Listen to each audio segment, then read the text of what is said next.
ढोंगी बहू प्रीति एक पढ़ी लिखी लड़की है जिसकी एक अच्छे घर में शादी हुई है।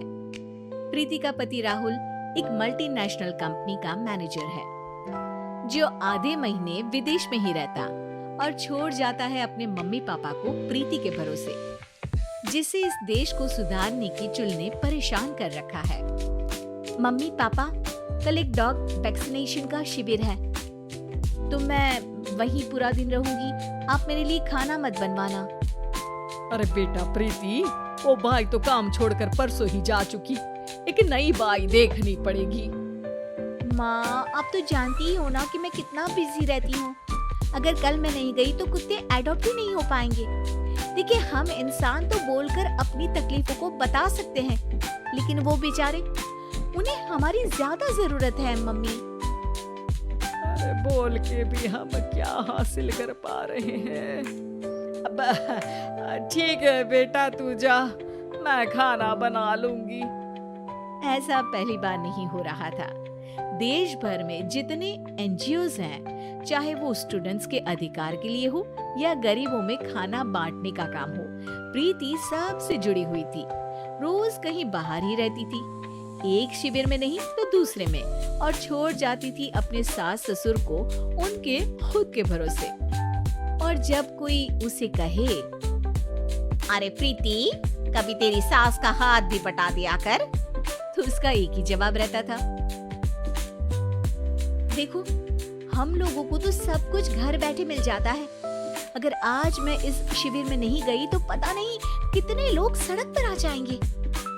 प्रीति को समझाना संभव ही नहीं था और ये बात उसके सास ससुर भी मान चुके थे। इसलिए सुबह सुबह सास ही किचन में खाना बनाने जाती है और देखती है कि घर में सब्जियां खत्म है। अरे प्रीति बेटा, सुन तो जरा। क्या हुआ मम्मी? मुझे बहुत लेट हो रहा है और आप तो जानते हो ना कि अगर मैं इस शिविर में नहीं गई तो। हाँ, कुत्ते एडॉप्ट ही नहीं हो पाएंगे, सब जानती हूँ। अरे पर घर में सब्जियां खत्म हो गई है। अरे जब तू वापस लौटे ना तब लेकर आना, ठीक है बेटा? ठीक है मम्मी, चलिए मैं चलती हूँ। और हर बार की तरह प्रीति अपनी पार्टीज और आफ्टर पार्टीज में इतनी बिजी रह गई कि सामान लाना ही भूल गई। बात केवल सब्जियों की नहीं थी, लेकिन प्रीति हर रोज किसी नए शिविर में निकल जाती थी अपने सास ससुर को अकेला छोड़कर। एक हफ्ते बाद प्रीति के ससुर जी के हाथ में दर्द होने लगा। अरे बेटा प्रीति, पापा जी के हाथ में बहुत दर्द हो रहा है, आज इनको डॉक्टर के पास लेकर जाना पड़ेगा। ठीक है माँ, आप हो आओ, मैं बाहर ही खा लूंगी। अरे बेटा, मैं कैसे ले जाऊं?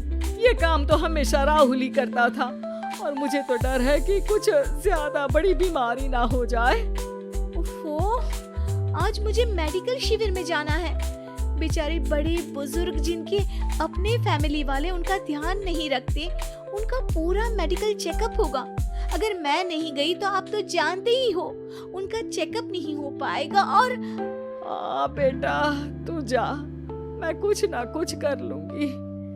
प्रीति के सास और ससुर दोनों ही काफी समय से प्रीति को समझाना चाह रहे थे कि उन्हें भी मदद की जरूरत है, लेकिन अब तो पानी सर के ऊपर जा चुका था। उधर प्रीति शिविर में पहुंचकर सबसे मिल रही थी। काफी भीड़ थी और प्रीति इंस्टाग्राम पर फोटोज अपडेट करे जा रही थी। तभी प्रीति की दोस्त रीना उसके पास दौड़ती हुई आती है। अरे प्रीति, जल्दी चल। अरे क्यों, क्या हुआ? अरे तू अभी सवाल मत पूछ और चल मेरे साथ। प्रीति रीना के साथ जाती है तो देखती है कि गरीब बुजुर्गों की लाइन में प्रीति के सास ससुर भी खड़े हैं। प्रीति को समझ में नहीं आता कि ये क्या चल रहा है। उसके ऑर्गेनाइजेशन में सबकी नजर उसके सास ससुर पर थी और प्रीति को लगा कि बात उसकी इज्जत पर आ गई है। माँ, पापा जी, आप दोनों यहाँ क्या कर रहे हैं? आप तो जानते हो कि ये शिविर गरीबों की मदद करने के लिए बनी है और आप इसका मजाक उड़ा रहे हैं इस तरह से लाइन में खड़े होकर। अरे बेटा, हम भले ही गरीब ना हो पर जरूरतमंद तो है ही। हमारा भी कोई ध्यान रखने वाला नहीं है।